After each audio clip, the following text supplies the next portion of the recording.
네, 안녕하세요. 오늘 저희는 그 반도체 설계 분야의 거인이죠. ARM 홀딩스.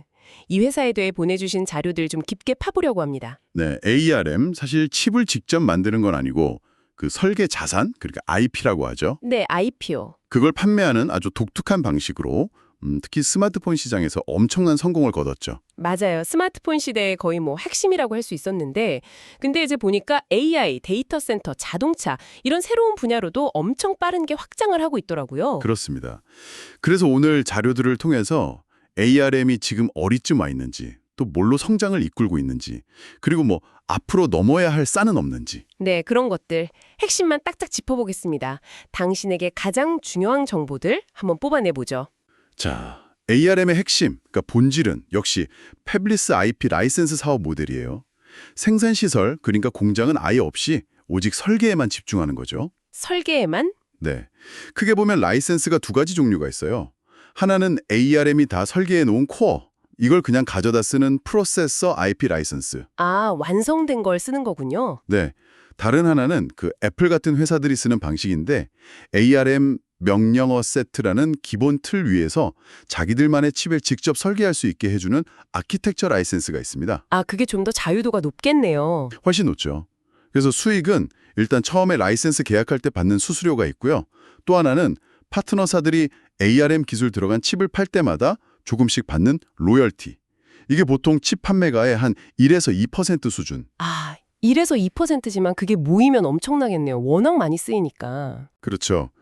바로 그 모델 덕분에 뭐 공장 짓고 운영하는 막대한 비용 없이 연구개발, R&D에만 집중할 수 있는 거고요. 네, 그래서 그런지 그 자료에 나온 수익성 지표가 정말 놀랍던데요.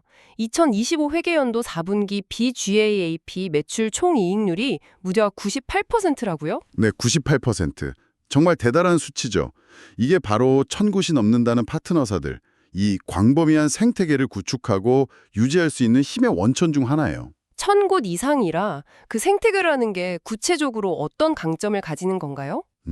일단 한번 ARM 기반으로 제품을 개발하기 시작하면요. 다른 아키텍처로 바꾸기가 굉장히 어려워져요. 소위 전환 비용이라는 게 엄청나게 발생하거든요. 아, 개발 도구부터 뭐 소프트웨어까지 다 바꿔야 하니까요. 맞습니다.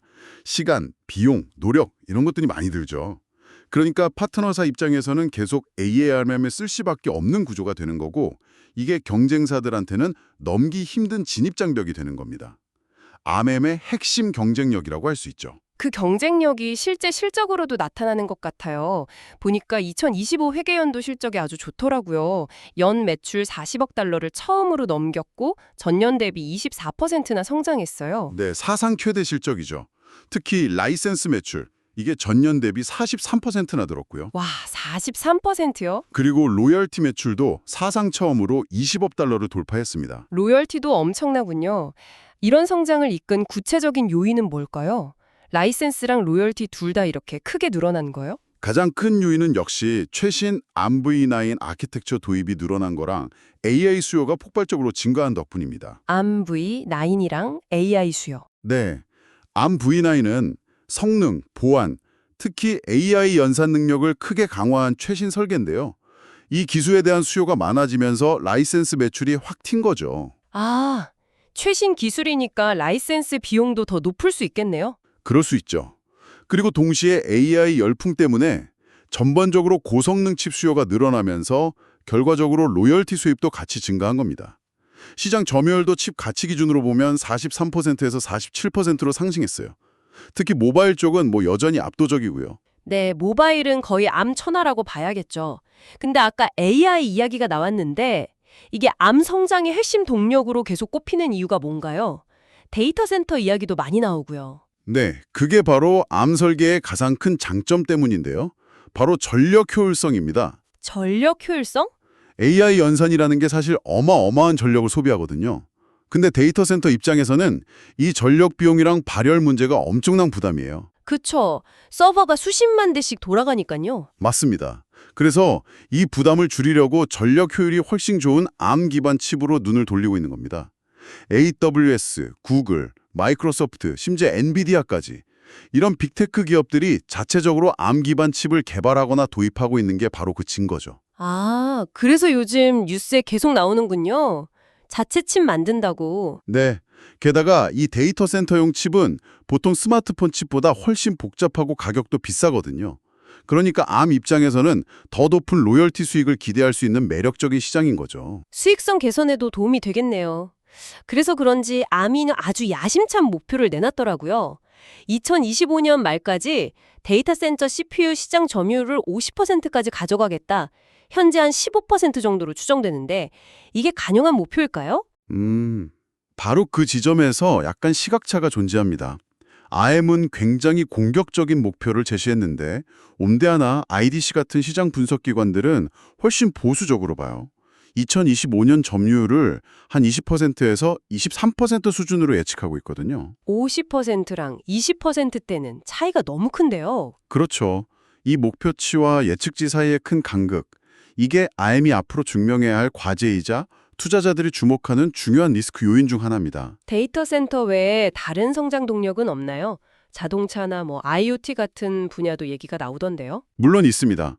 자동차 분야에서도 특히 자율주행 기술이랑 차량 내 인포테인먼트 시스템 중심으로 영향력을 빠르게 넓혀가고 있어요. GM이나 엔비디아 같은 회사들과 협력하면서요. 그리고 IoT, 즉 사물 인터넷이나 엣지 AI 분야에서도 IM의 저전력 설계가 강점을 보일 수 있어서 성장 잠재력이 충분하다고 봅니다. 그렇군요. 하지만 장밋빛 전망만 있는 건 아닐 텐데요. 경쟁 환경은 어떻습니까? 특히 데이터 센터나 PC 시장에서는 기존 강자들이 버티고 있잖아요. 맞습니다. 여전히 인텔과 AMD로 대표되는 X86 진영과의 치열한 경쟁은 피할 수 없습니다. 특히 고성능 컴퓨팅 분야에서는 X86이 아직 강한 성능 우위와 오랜 시장 지배력을 가지고 있죠. 그리고 또 다른 위협으로 리스크5라는 게 부상하고 있다고요. 이건 좀 생소한데 어떤 건가요? 아, 리스크5. 이건 오픈소스 기반의 명령어 세트 아키텍처예요. 가장 큰 특징은 로열티가 없다는 것, 그리고 개방형이라서 누구나 자유롭게 가져다가 맞춤형 칩을 설계할 수 있다는 장점이 있습니다. 로열티가 없다. 그럼 IM 입장에서는 상당히 위협적이겠는데요? 그렇죠. 특히 암에게 두 번째로 큰 시장인 중국에서 변수가 될 수 있어요. 중국 정부가 기술 자립을 목표로 이 RISC-V를 국가적으로 엄청나게 지원하고 있거든요.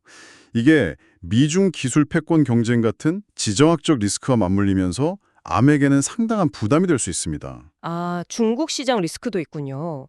혹시 내부적인 위험 요인은 없을까요? 자료 보니까 퀄컴이랑 라이센스 문제로 소송 중이라는 얘기도 있고 심지어 암이 직접 칩을 만들 수도 있다는 보도도 있었더라고요. 네, 그것도 아주 중요한 포인트입니다. 퀄컴과의 분쟁이 길어지거나 만약 암이 직접 칩을 만들어서 기존 파트너들과 경쟁하는 구도가 된다면 이건 암의 가장 큰 자산이라고 할 수 있는 중립적인 IP 제공자로서의 신뢰도에 큰 타격을 줄 수 있어요. 아, 파트너들이 등을 돌릴 수도 있겠네요. 그렇죠. 그러면 자연스럽게 암 말고 다른 대안은 없나 하면서 RISC-V 같은 다른 아키텍처를 더 진지하게 고려하게 만드는 요인이 될 수 있습니다. 마지막으로 하나 더 덧붙이자면 현재 암 주식 가치가 상당히 높게 평가되어 있거든요. 네, 밸류에이션 부담도 있겠죠. 네, 이건 결국 방금 이야기한 이런 야심찬 성장 목표들을 반드시 성공적으로 달성해야만 한다는 상당한 압박감으로 작용하고 있습니다. 자, 그럼 정리를 좀 해볼까요? 암은 그 뛰어난 전력 효율성 설계와 강력한 파트너 생태계를 기반으로 일단 모바일 시장은 완전히 장악했고 이제 AI라는 엄청난 순풍을 타고 데이터 센터, 자동차 같은 새로운 고성장 영역으로 빠르게 나아가고 있다. 그리고 재무적으로도 아주 인상적인 성과를 보여주고 있다. 이렇게 볼 수 있겠네요. 네, 정확합니다. 하지만 동시에 데이터 센터 시장 점유율 목표 달성이라는 아주 높은 허들이 있고요. X86 진영 및 오픈소스 리스크-V와의 경쟁은 점점 더 치열해질 겁니다. 그리고 내부적으로는 파트너와의 신뢰 관계를 어떻게 유지할 것인가 하는 문제, 또 미중 갈등 같은 지정학적 변수까지 넘어야 할 과제들도 분명히 존재합니다. 기회와 위험이 공존하는 상황이군요. 그렇죠. 결국 ARM의 미래 가치는 이런 엄청난 기회들을 얼마나 잘 포착하고 활용하는지, 그리고 동시에 산적해 있는 이런 복합적인 위험 요소들을 얼마나 효과적으로 관리하고 헤쳐나가느냐에 달려있다고 그렇게 정리할 수 있겠습니다.